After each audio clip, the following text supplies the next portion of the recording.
नमस्कार मेरे प्यारे साथियों, आप सब लोग कैसे हैं। मैं एक बार फिर से आलोक मौर्य जीए हाईटेक क्लासेस में आपका स्वागत करता हूं। जैसा कि आपने देखा था, मैं 2 लेक्चर पढ़ा चुका हूं।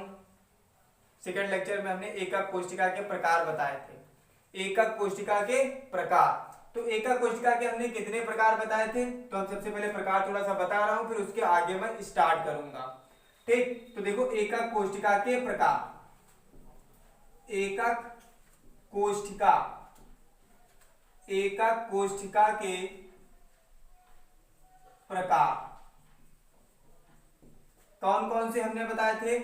सबसे पहले हमने बताया था सरल एकक कोष्ठिका, फिर अंतः केंद्रित एकक कोष्ठिका, फिर फलक केंद्रित एकक कोष्ठिका, फिर अंत केंद्रित एकक कोष्ठिका। हमने कितने प्रकार की बताई थी? 4 प्रकार की बताई थी। उसकी डिफिनेशंस कुछ लिखवाई थी और फिगर बना के हमने समझाया भी था। ठीक, फिर उसके आगे हम बताते हैं तुमको लेक्चर 3 में। लेक्चर 3 आज है हमारा, उसमें बताते हैं हम समन्वय संख्या। उसी के जस्ट आगे से होता है समन्वय संख्या। तो सबसे पहले हेडिंग डाल लेते हैं हम समन्वय संख्या। और हाँ, साथ में अपना कॉपी और कलम ले करके बैठे, मैं जितना जितना लिखवाता रहूं साथ में लिखते रहें। ठीक, और सबसे पहले हमारे चैनल को लाइक करिए, सब्सक्राइब करिए और शेयर करिए, कमेंट करिए। शेयर करना तो बिल्कुल ना भूलें, क्योंकि ज्यादा से ज्यादा बच्चों को प्रॉफिट मिल सके। हमने क्या बताया था? समन्वय संख्या। क्या बताया हमने? समन्वय संख्या। समन्वय संख्या इंग्लिश में इसको कहते हैं कोऑर्डिनेशन नंबर। कोऑर्डिनेशन नंबर, देखो ये क्या होता है। हमने एक बना दिया 3D स्ट्रक्चर। 3D स्ट्रक्चर देखो कैसे बनाते हैं। सबसे पहले एक ये लिया हमने 3D स्ट्रक्चर। 3D स्ट्रक्चर, ये इसका केंद्र बिंदु, इसका केंद्र बिंदु क्या होता है? यहां पे। केंद्र बिंदु कहां पे होता है? यहां पे। अब देखो समन्वय संख्या। समन्वय संख्या मतलब क्या होती है? किसी परमाणु के या किसी केंद्र के निकटतम जितने भी परमाणु होंगे हमारे, एक ये परमाणु, एक ये परमाणु, एक ये परमाणु, ये परमाणु और ये परमाणु, जितने भी निकटतम परमाणु होंगे हमारे, ये परमाणु जितने भी निकटतम परमाणु होंगे वही हमारे क्या होंगे? समन्वय संख्या होगी। यानी कि कोष्ठिका शिल के केंद्र के अंदर, मतलब केंद्र के साथ में जितने भी परमाणु हमारे निकटतम होंगे, ये निकटतम ही तो परमाणु है हमारे, ये तब क्या कहलाते हैं? समन्वय संख्या कहलाते हैं। मतलब केंद्र के निकटतम परमाणुओं की संख्या को समन्वय संख्या कहते हैं। ये केंद्र है, इसके निकटतम जितने भी परमाणु हमारे होंगे समन्वय संख्या कहलाते हैं। तो डिफिनेशन लिख लेंगे, केंद्र के निकटतम परमाणुओं की संख्या को समन्वय संख्या कहते हैं। इंग्लिश में इसको लिख लेना कोऑर्डिनेशन नंबर या कोऑर्डिनेशन नंबर। Coordination number. इसके आगे आता है संकुलन क्षमता। इसके आगे क्या आता है? संकुलन क्षमता। अब देखो संकुलन क्षमता क्या होती है? संकुलन क्षमता, हेडिंग डाल लेना संकुलन क्षमता। अब देखो संकुलन क्षमता क्या होती है। संकुलन क्षमता देखो, ये क्या होता है? तुम्हारा कोई भी क्रिस्टल होता है, उसका टोटल भाग जो होता है ये वाला, ये जितने में पार्ट घेरता है ये हमारा, यही हमारा क्या होता है? संकुलन क्षमता होती है। यानी कि क्रिस्टल में उपलब्ध कुल स्थान का परमाणुओं द्वारा घेरा गया स्थान या परमाणुओं द्वारा घेरा गया अंश क्या कहलाता है? संकुलन क्षमता कहलाता है। कोई क्रिस्टल हमारा होगा, उसमें परमाणु होंगे, उन परमाणुओं के द्वारा जो घेरा गया स्थान होगा वो संकुलन क्षमता कहलाता है। इसका एक फार्मूला होता है, तो नीचे फार्मूला लिख लीजिए, संकुलन क्षमता बराबर परमाणुओं द्वारा घेरा गया स्थान बटे सेल गुणे 100। यानी कि परमाणुओं द्वारा घेरा गया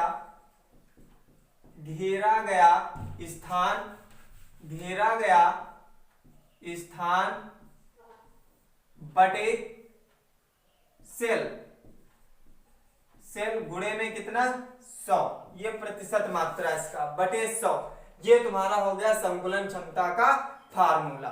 फिर इसके बाद में आता है तुम्हारा नोट। एक नोट हम बता दें, जो हमारा वो होता है समन्वय संख्या होती है, संकुलन क्षमता होती है, सरल घन होता है।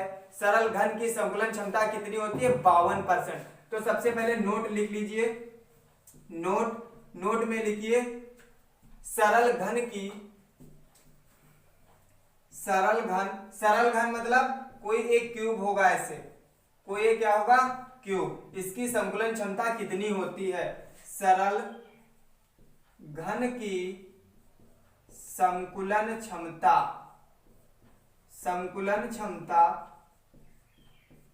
लिख लीजिए कितनी होती है 52%। कितनी होती है 52%। फिर लिख लीजिए काय केंद्रित घन की संकुलन क्षमता, ये पहला पॉइंट था। ये दूसरा पॉइंट, काय केंद्रित घन की संकुलन क्षमता ये कितनी होती है, लिख लीजिए 68% होती है। फिर नंबर 3 पे आता है तुम्हारा, नंबर 3 पे फलक केंद्रित की संकुलन क्षमता, फलक केंद्रित की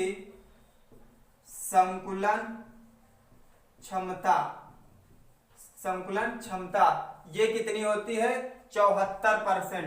कितनी होती है 74%। ये जो हमारे नोट्स में दिए गए हैं, सरल घन की संकुलन क्षमता 52%, काय केंद्रित घन की संकुलन क्षमता 68%, फलक केंद्रित घन की संकुलन क्षमता 74% होती है।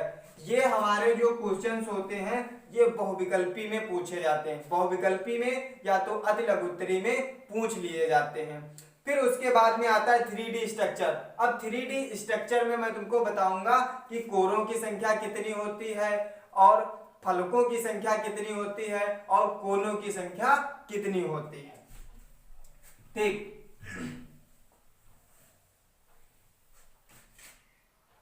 कोई 3D स्ट्रक्चर बना लीजिए, एक क्यूब बना लीजिए, क्यूब इस तरह से क्यूब बना लीजिए,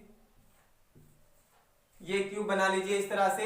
इसमें मैं आप लोगों को बताऊंगा, यानी कि कोई घन है, ये क्या हमारा घन है, इसमें फलकों की संख्या कितनी होती है, कोनों की संख्या कितनी होती है और कोरों की संख्या कितनी होती है।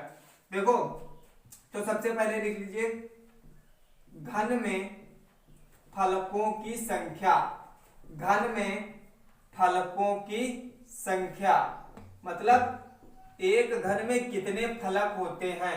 तो फलकों की संख्या देखो, एक ये फलक हो गया, एक, ये 2, ये 3, ये 4 और इसके ये 5 और एक ये वाला 6। फलक कितने हो गए हमारे 6 हो गए। फलकों की संख्या कितनी हो गई 6। अब कोरों की संख्या आती है तो नीचे लिख लीजिए, ये तो नंबर 1 हो गया। नंबर 2 पे लिख लीजिए कोरों की संख्या, कोरों की संख्या, कोरों की संख्या, कोरों की संख्या कितनी होती है। कोर मतलब क्या होता है तुम्हारा, ये जो लंबाइयां दी है तुम्हें, ये कोर इनको बोलते हैं। कोरों की संख्या, कोरों की संख्या कितनी देखो 1 2 3 4 5 6 7 8 9 10 11 और ये 12। कोरों की संख्या कितनी हो गई 12। अब आता है कोनों की संख्या, तो उसमें डाल लीजिए नंबर 3 कोनों की संख्या, कोनों की संख्या, कोनों की संख्या कितनी होती है, कोनों की संख्या। अब देखो कोनों की संख्या, तो कोनों की संख्या घर में कितनी होती है देखो 1 2 3 4 5 6 7 और एक ये 8। कोनों की संख्या कितनी हो गई 8। तो यहाँ पे लिख लीजिए 8। देखो ये तुम्हारा हो गया घन, ये घन था। घर में फलकों की संख्या 6, कोरों की संख्या 12 और कोनों की संख्या कितनी 8। अब उसके बाद में कुछ आते हैं फार्मूले, उन फार्मूलों पे क्या लगेंगे तुम्हारे न्यूमेरिकल लगेंगे।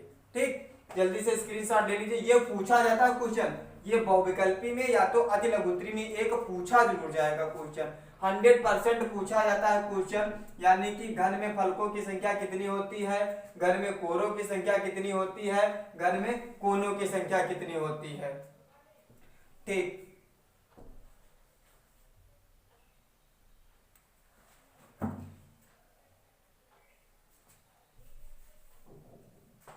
हाँ, कोरों की संख्या कितनी होती है। ठीक, फिर देखो अब इसके आगे हेडिंग डाल लेंगे, क्रिस्टल संरचना से तत्व के घनत्व का परिकलन करना, यानी कि जब कोई हमें क्रिस्टल संरचना दी गई होगी और उसमें घनत्व का परिकलन करना होगा। हेडिंग डाल लीजिए जल्दी से, उसके बाद में कुछ थोड़े फार्मूले लिखवाऊंगा मैं, उस पर न्यूमेरिकल लगेंगे। क्रिस्टल संरचना से, क्रिस्टल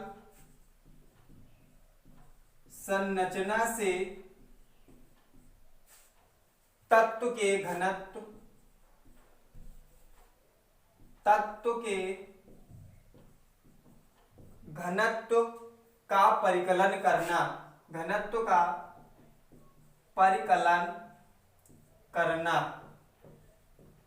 क्या आपने हेडिंग बताई, क्रिस्टल संरचना से तत्व के घनत्व का परिकलन करना। तो इसके लिए देखो सबसे पहले हमें डिनोटेड पता होने चाहिए, किसको काहे से डिनोट करते हैं। तो सबसे पहले लिख लीजिए कोर की लंबाई। नंबर 1 पॉइंट पे क्रिस्टल संरचना कोई बनी होगी, तो क्रिस्टल संरचना अभी हमने बनाई थी, इस हिसाब से ये कोई क्रिस्टल संरचना मान लो है, तो सबसे पहले इसमें काहे की लंबाई आएगी, कोर की लंबाई, मतलब कोर की लंबाई। इसको काहे से डिनोट करेंगे, ए से। इसको काहे से डिनोट करेंगे, ए से। फिर आता है परमाणुओं की संख्या, नंबर 2। नंबर 2 काहे से आता है, परमाणुओं की संख्या, परमाणुओं की संख्या। इसको काहे से डिनोट करते हैं, जेड से। फिर आता है घनत्व, नंबर 3 पे आता है घनत्व। घनत्व को तो सब लोग जानते हैं, काहे से डिनोट करते हैं, डी से डिनोट करते हैं। फिर आता है त्रिज्या, नंबर 4 पे क्या आता है, त्रिज्या। क्या आता है हमारा, त्रिज्या आता है, उसको कहां से डिनोट करते हैं, आर से। फिर आता है हमारा द्रव्यमान, नंबर 5 पे क्या आता है हमारा, द्रव्यमान।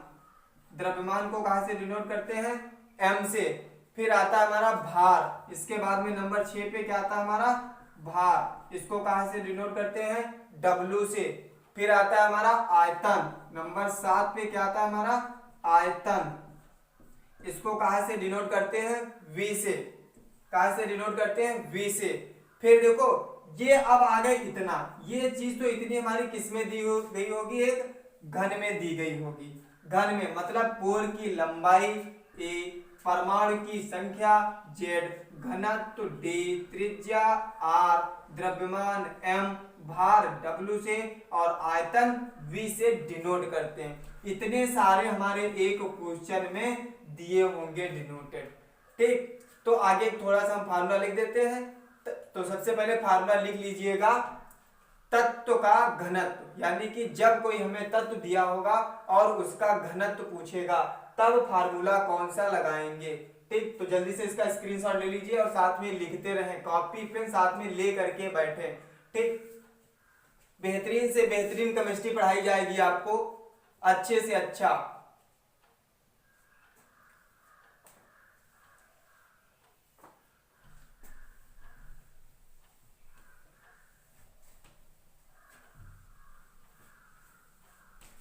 इसके बाद में हेडिंग डाल लीजिए, तत्व का घनत्व डी, मतलब जब ये फार्मूला होता है हमारा, जब तत्व का घनत्व हम निकालेंगे, तत्व का घनत्व,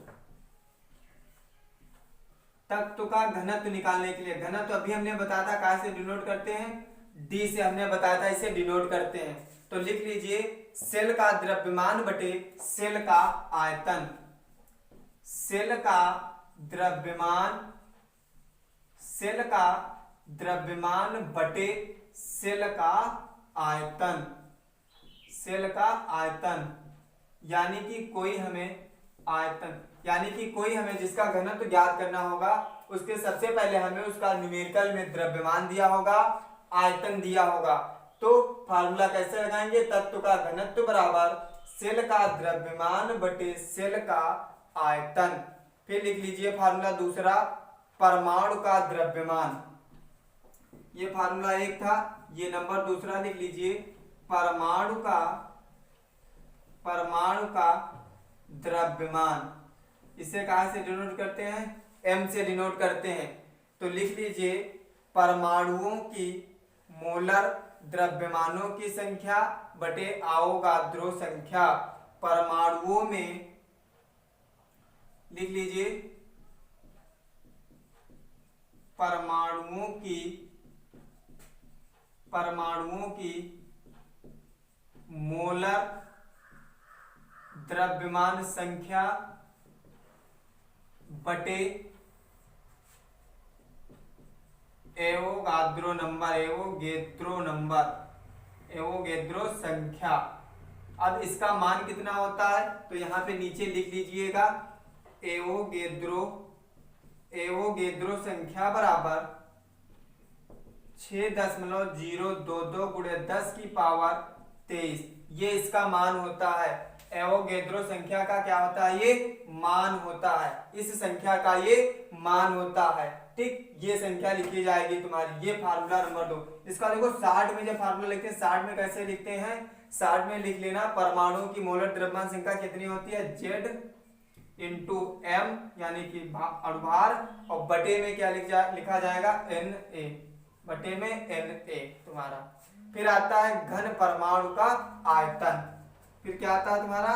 घन, नंबर तीसरा फार्मूला, घन परमाणु का आयतन। घन परमाणु का आयतन। अब आयतन हमने कहा से बताया था V से, लेकिन यहाँ पे है क्या? घन परमाणु का आयतन। ये फार्मूला होता है A क्यूब। इसको A क्यूब से डिनोट करते हैं। फिर आता है तत्व का घनत्व, मतलब वही हमने एक बार पहले बताया था फार्मूला भी, शेल का द्रव्यमान बटे शेल का आयतन। ठीक, वो फार्मूला बताया था। एक इसका दूसरा फार्मूला है नंबर 4 पे। तो लिख लीजिए तत्व का द्रव्यमान बराबर Z इंटू m बटे Na। ये तत्व का द्रव्यमान हो जाएगा Na इंटू A क्यूब। साथ में ये एक फार्मूला नोट कर लीजिए जल्दी से।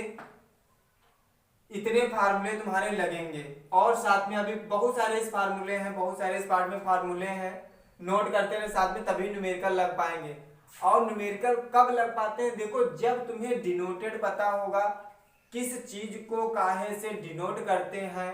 मतलब जैसे हमें परमाणु का द्रव्यमान m से डिनोट करते हैं, हमें पता ही नहीं है कि परमाणु का द्रव्यमान डिनोट काहे से करते हैं, तो हमें न्यूमेरिकल कैसे लगा पाएंगे। ठीक, फिर उसके आगे आता है एकक कोष्ठिका के कोर की लंबाई एवं परमाणु की त्रिज्या ज्ञात करना। जब हमें एकक कोष्ठिका दी होगी तब उसके कोर की लंबाई एवं परमाणुओं की त्रिज्या कैसे ज्ञात करेंगे। अच्छा नॉलेज पाने के लिए लगातार हमारे जीए हाईटेक के साथ में जुड़े रहिए। लाइक करिए, शेयर करिए, सब्सक्राइब करिए, कमेंट करिए। जितना ज्यादा शेयर करेंगे उतना ही बच्चे प्रॉफिट उठा पाएंगे हमारे जीए हाईटेक क्लासेस से। तो हेडिंग डाल लीजिए एकक कोष्ठिका के कोर की लंबाई एवं परमाणुओं की त्रिज्या। एकक कोष्ठिका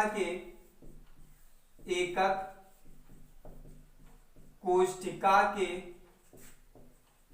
कोर की लंबाई एवं त्रिज्या ज्ञात करना। यानी कि जब हमें एकक कोष्ठिका दी होगी तब उसके कोर की लंबाई और त्रिज्या कैसे ज्ञात करेंगे। तो सबसे पहले पहला पॉइंट लिख लीजिए, सरल घनीय जालक के लिए। सरल घनीय जालक के लिए, सरल घनीय जालक के लिए, मतलब सरल घनीय को क्या बोलते थे हम? SCC। जहां पे SCC दिया होगा वहां पे क्या लिखेंगे हम? R बराबर D/2। वहां पे फार्मूला क्या लगाएंगे? R बराबर D/2 या A/2 टू, या ये वाला फार्मूला लगाएंगे a/2, r बराबर a/2 या d/2 फार्मूला लगाएंगे। फिर उसके बाद में आता है दूसरा पॉइंट, और हाँ यहाँ पे देखो r को कहाँ से डिनोट करते हैं, त्रिज्या को, d को घनत्व, और a क्या हो गया हमारा कोर की लंबाई हो गई, हमने पहले उसके लिखवा दिया था अभी। फिर नंबर दूसरा क्या आता है, अंतः केंद्रित जालक के लिए, अंतः केंद्रित जालक के लिए।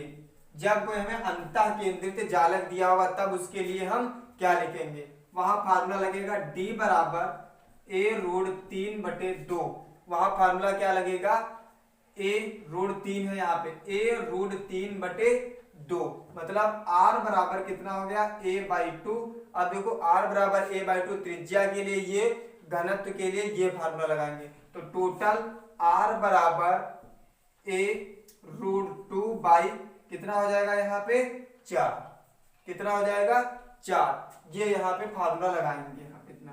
ये जल्दी से स्क्रीनशॉट ले लीजिए, फार्मूला साथ में लिखते रहें। उसके बाद में आता है तीसरा पॉइंट, तीसरा पॉइंट हमारा फलक केंद्रित जालक के लिए। कौन सा आता है, फलक केंद्रित जालक के लिए, तो सर जल्दी जल्दी लिख लीजिए, फलक केंद्रित जालक के लिए, जालक के लिए तीसरा पॉइंट है। इसकी परमाणु त्रिज्या और कोर की लंबाई कैसे निकालेंगे, जब फलक केंद्रित हमें दिया होगा, तो लिख लीजिए d बराबर a√3, एक ये हो गया, त्रिज्या कैसे निकालेंगे, r बराबर d/2, फिर दूसरा r बराबर, इसका फार्मूला होता है a/2√2, ये फार्मूला लगा देंगे, इसके कोर की लंबाई और त्रिज्या का पता चल जाएगा हमें। फिर देखो ये अब तीनों तो फार्मूले हमारे हो गए, इसके बाद में मैं लगवाता हूं न्यूमेरिकल, वो नेक्स्ट क्लास में लगवाऊंगा। हमारे साथ जुड़े रहने के लिए जीए हाईटेक क्लासेस को सब्सक्राइब करिए, शेयर करिए, कमेंट करिए और अच्छा नॉलेज लेते रहिए। शेयर करना ना भूलें ताकि काफी बच्चों को नॉलेज मिल सके। ये क्लासेस फ्री में प्रोवाइड की जा रही हैं, ना इनका पैसा कोई लिया जा रहा है, ये तो नहीं को पैसा लिया जा रहा है। तो सब्सक्राइब जरूर करिए, लाइक बेल आइकन जरूर दबाएं। ठीक, नमस्कार दोस्तों।